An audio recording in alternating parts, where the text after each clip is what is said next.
Greetings everyone, je suis de retour de vacances et donc évidemment, autant j'ai pu lire et même répondre à certains commentaires, autant ça fait plaisir de pouvoir interagir comme avant avec vous tous. Je vois qu'on se rapproche de l'objectif lancé pour la fin de l'année, 2000 abonnés, donc je ferai l'effort de prendre plusieurs petites vidéos pour ensuite publier une vidéo plus longue et approfondie à la fin du mois, voir si c'est un système qui plaît à tout le monde et une fois qu'on touche les 2000 abonnés, je vais officiellement lancer des vidéos sur ma chaîne secondaire traitant d'autres œuvres de fiction, de d'autres médias incluant Arcane, le monde de Tedas, Marvel, Naruto et plus encore. Alors si ça t'intéresse, aide l'algorithme sous chaque vidéo gratuitement en lâchant un like ou un commentaire, idéalement les deux. Et petit bonus, comme première vidéo depuis mon retour de voyage, j'ai bel et bien fait mes devoirs et donc reste jusqu'à la fin de la vidéo si tu veux voir une japonaise en 4K te traduire la vivre carte de Kizaru, ainsi clore le débat sur cette histoire de Luffy base plus fort que Kizaru. Bref, assez de blabla, la vidéo aujourd'hui va traiter des différents types de combats que l'on peut retrouver dans n'importe quel shonen, en se concentrant sur des exemples que l'on a dans OP et ce que chaque type de combat signifie pour le personnage, sa puissance, son développement. Et juste pour le fun, en fin de vidéo, je te dis mon type de combat préféré. C'est assez clair pour le neck diff, on peut à peine appeler ça un combat. Le neck diff s'agit d'un simple one-shot tout simplement. Il sert souvent à hyper un personnage même si sa victime est considérée comme faible. Victime que l'on peut d'ailleurs référer de Hype Tool ou Hype Tool, outil de hype, personnage qui sert à hyper un autre. C'est ce que plusieurs fans pour le meilleur ou pour le pire ont accusé Oda d'utiliser Sanji comme Hype Tool. Aujourd'hui, on a Aramaki qui est soupçonné de l'être, parfois Eustaskid. Bref, ne passons pas trop de temps là-dessus. Surtout comprendre que clore un combat par un one-shot, si le combat a perduré juste avant, n'est pas nécessairement un neck diff, comme on peut le voir avec Ryuma et Zoro sur Thriller Bark. C'est surtout lorsque le one-shot s'est produit dès la première seconde du combat. Pour le low diff, contrairement au neck diff, le low diff ne s'agit pas de complètement humilier son adversaire, même que souvent, quand un personnage va se faire low diff, l'auteur ou même l'adversaire va trouver une manière de complimenter le vaincu. Il sert à montrer un écart colossal entre deux personnages sans pour autant humilier le personnage qui subira la défaite. Parfois chez le neck diff, à moins qu'il serve de moment tremplin pour la résolution du personnage, on peut se demander si l'auteur aime vraiment le perso qui a subi la défaite. Alors que pour le low diff, il est clair que l'auteur ne veut pas que son audience perde du respect pour la force du vaincu en le faisant briller d'une manière ou d'une autre, que ce soit avec un compliment du vainqueur ou un moment iconique comme il ne s'est rien passé, ou même un coup que le vaincu arrive à faire sentir passer au vainqueur.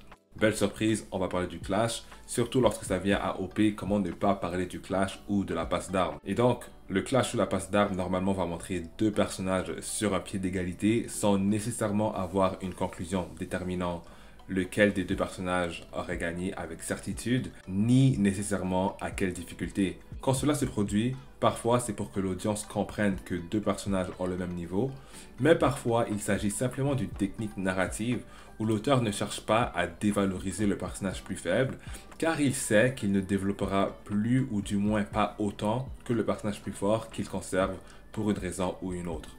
Donc va chercher à faire briller le personnage plus faible en le mettant sur un pied d'égalité avec un personnage plus fort, ne serait-ce qu'un court instant pour respecter le statut du personnage plus faible dans l'histoire un court moment. Comment faire la différence entre les deux situations?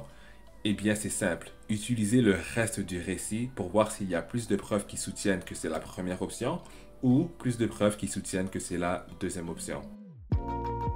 Bon, maintenant pour le mid-diff, un peu comme pour le low-diff, on cherche à mettre en valeur le vaincu, mais un mid-diff peut arriver pour plusieurs raisons. Dans cette vidéo, je vais vous présenter deux d'entre elles.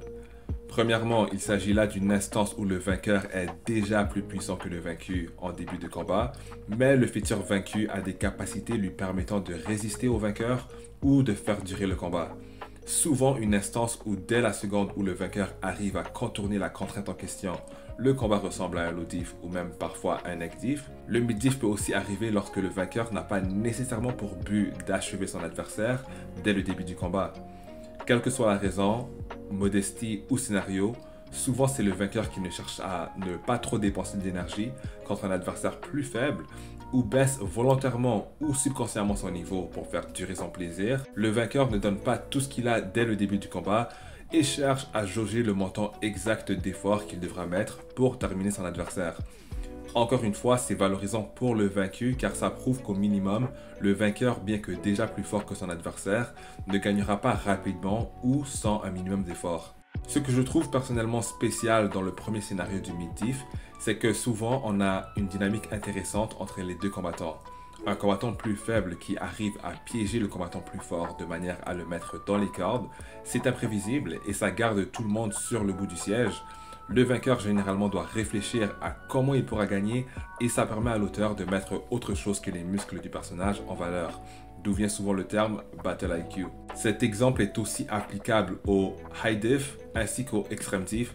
Si la contrainte en question est trop cheatée, eh bien on se rend vite compte que le protagoniste du combat risque même de perdre la confrontation tout simplement s'il ne trouve pas la solution à temps ou ne devient pas plus puissant en plein combat. Ce qui mène au High Diff, un cas où le personnage n'est pas nécessairement plus fort que son adversaire en début de combat et même parfois plus faible. Ce qui sépare le mid du high diff, c'est que le high diff force le personnage à évoluer en plein combat. Trouver une version de sa personne qui n'existait pas au début du combat pour triompher sur son adversaire. Super populaire en shonen et probablement le type de combat le plus utilisé. Il permet de faire évoluer l'écriture d'un personnage en plein combat grâce au combat et c'est même l'essence d'un shonen. On sent que le personnage concerné flirte réellement avec la mort. Le personnage se surpasse en plein combat pour trouver une version de lui-même qui ne joue plus dans la même cour que son adversaire. Et pour finir, le Extreme Diff est très similaire au High Diff, sauf qu'ici on a un scénario où même après le power-up, l'issue du combat n'est toujours pas claire et on a l'impression parfois que le power-up reçu du protagoniste ne sera pas suffisant, rendant la victoire du protagoniste controversée, où on arrive à se demander s'il y avait revanche sous de nouvelles circonstances, est-ce que le résultat serait pareil? Bien sûr, dans un shonen, l'idée que le vainqueur progresse et non le vaincu, ou alors pas autant, est une réalité, et donc avec le temps, on finit par se dire que l'écart entre deux personnages qui se sont battus à extrême difficulté, naturellement finira par se creuser. Et bien pour résumer le tout, le neck diff c'est un coup OZEF qui plie le combat. Le low diff montre une différence colossale de niveau sans pour autant humilier le vaincu. Avec le mid diff, là on peut commencer à parler de réel combat, la différence entre le mid, high diff et extreme diff. Le mid diff, le vainqueur commence déjà plus puissant, mais le vaincu se montre plus problématique que prévu. Le high diff, le protagoniste évolue en plein milieu du combat pour trouver une nouvelle version de lui-même ou technique le permettant de surpasser son adversaire sans débat possible. Et l'extrême difficulté, c'est quand le power-up du personnage, bien que nécessaire, garde les deux combattants sur la même échelle et laissera souvent le vainqueur du combat au seuil de la mort, incapable de mener un autre combat juste après. Les combats de groupe, l'art de la guerre ou même les superfuges sont une toute autre conversation que l'on pourra avoir dans une autre vidéo. Si celle-ci t'a plu, laisse un pouce bleu et n'hésite pas à laisser en commentaire quel est ton type de combat préféré. Pour ma part, bien que cela dépend du contexte, j'adore le high diff. L'extreme diff aussi a son charme, bien que c'est souvent ce type de combat qui génère beaucoup de toxicité dans une fanbase, juste après le clash d'ailleurs. Et comme promis, pour rester un peu sur la thématique de la vidéo, voici la réponse tant attendue de la vivre carte de Kizaru. Moi, je parle pas japonais, ok, mais j'ai eu l'honneur de rencontrer Maika-chan. Maika-chan a accepté de traduire la carte pour nous, so listen, you speak English, right? Here you go. And then there's two parts to this, so ここ okay, This side yeah, This sentence 葛藤の狭間で揺らぐどっちつかずの弟子に釘刺すがごとく相手の使命を声に出す okay, This one yeah, ルフィの奇想天外の戦闘にも臨機応変に対応 How do I think? I'm Japanese, then I can read this Japanese, but this meaning is it's very difficult to understand even Japanese, even for the Japanese. So I'm thinking this sentence yeah. a bit stronger than enemy. Okay, so is it stronger? A bit stronger. Okay, so not a lot, Yeah, not a lot. just a bit. Almost same level, but a bit A bit. stronger than. Okay, well, thank you. Arigatou gozaimasu. You're welcome.